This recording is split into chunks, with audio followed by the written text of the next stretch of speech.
সকলোৱে গম পাইছে যে এইবাৰ ব্যাপক হাৰত অসম চৰকাৰে ধান ক্ৰয় কৰিবৰ কাৰণে এটা সুপৰিকল্পনা কৰি আৰু সেই পৰিকল্পনাক বাস্তৱত ৰূপ দিবলৈ আগবাঢ়িছে আৰু মাননীয় মুখ্যমন্ত্ৰীয়ে এই ক্ষেত্ৰত বিশেষভাৱে উদ্যোগ লৈছে। আজি দুদিনৰ আগত এখন ভিডিঅ' কনফাৰেন্স সকলো জিলাৰ উপায়ুক্ত আৰু সকলো এডিঅ' বিভিন্ন চাৰ্কুলৰ এডিঅ' সকলক লৈ আৰু চাৰ্কুল অফিচাৰক লৈ এখন কনফাৰেন্স অনুষ্ঠিত হৈছিল, য'ত ফুড এণ্ড চিভিল ছাপ্লাই কৰ্পৰেশ্যনৰ মাননীয় মন্ত্ৰী, ৰেভিনিউ বিভাগৰ মাননীয় মন্ত্ৰী আৰু ময়ো গোলাঘাটত উপস্থিত আছিলোঁ। তাত স্পষ্টভাৱে কেতবোৰ নিৰ্দেশনা দিয়া হৈছে, কাৰণ আপোনালোকে জানে যে আমাৰ ৰাজ্যখনত 80 লাখ টন ধান প্ৰডাকশ্যন হয়। ফাৰ্মাৰ্ছবিলাকে যথেষ্ট চাফাৰ কৰে, কাৰণ কৃষি বুলিলে সচৰাচৰ গাঁৱৰ মানুহৰ মনলৈ ধান খেতিৰ কথাকে আহে। গতিকে ধান খেতিত যদি উচিত মূল্য নাপায়, স্বাভাৱিকতে কৃষকসকল ভাগি পৰে।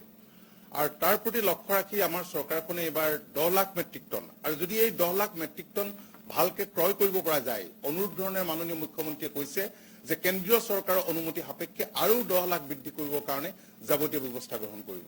গতিকে মই আমাৰ কৃষি বিভাগৰ সমূহ বিষয়াক, যাৰ দায়িত্ব অত্যন্ত বেছি এডিঅ' বিলাকৰ, বিশেষভাৱে মই অনুৰোধ জনাইছো যাতে নিয়াৰিকৈ এই কামখিনি সম্পন্ন হয়, তাৰ কাৰণে যাতে তেওঁলোকে নিজে কৃষকৰ ওচৰলৈ যায়। আৰু অন্যহাতে ইয়াত কিছুমান নিয়ম আছে, কোনে ধান বিক্ৰী কৰিব পাৰিব। অসুবিধা আমাৰ হাতত নাই, কিয় 11 লাখতকৈ অধিক ফাৰ্মাৰ্ছৰ নাম পৰ্টেলত আছে, কাৰণ PM কিষাণত যিসকলৰ নাম অন্তৰ্ভুক্ত হৈছে তেওঁলোকৰ হাতত সকলোখিনি ডকুমেণ্টছ আছে, কাৰণ ভেৰিফাইড সেইবিলাক, কাৰণ PM কিষাণৰ বাবে সেইবিলাক ভেৰিফিকেশ্যন কৰা আছে। গতিকে 2 লাখ ফাৰ্মাৰ পাবৰ কাৰণে আমাৰ নিশ্চিতভাৱে অসুবিধা নহ'ব। এই কামখিনি খালি আমি আটাইৰে সহযোগত আমি কৰিব লাগিব।